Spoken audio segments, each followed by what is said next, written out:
高雄市的林园一间幼稚园啊，有囡仔逐家长讲啊，伊上课的时阵去互老师摕册拍伊的胸坎，搁摕笔拍伊的脚趾片，还有囡仔这尻川侧伤啊，直接到这个家长的这个投诉啊。 教育局就要求涉嫌的教保员停止上课，到目前为止啊，有6个人停课接受调查。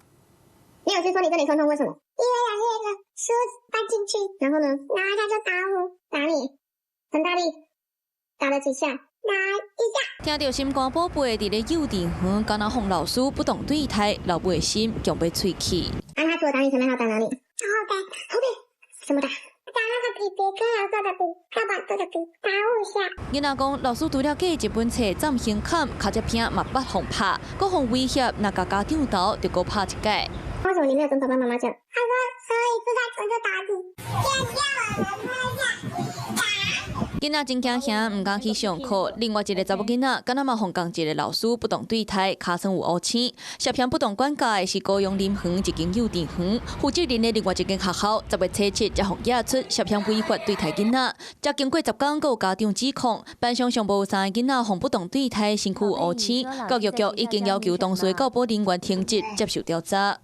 他让小朋友隔着衣服里面放进书本，然后再用手去打小朋友的胸口。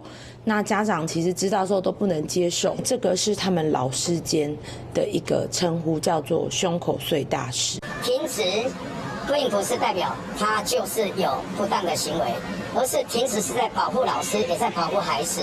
啊，让这双方都在不受干扰的状况下，然后由第3方教育单位、教育局来做事实的厘清。到17已经累积6个涉案人员停职调查。教育局强调，若是违法对待囡仔是事实，上当会当罚60班，终身袂当搁伫咧教保机构任职。相关的机构看状况的轻重，可能就要面对减少学生的处分。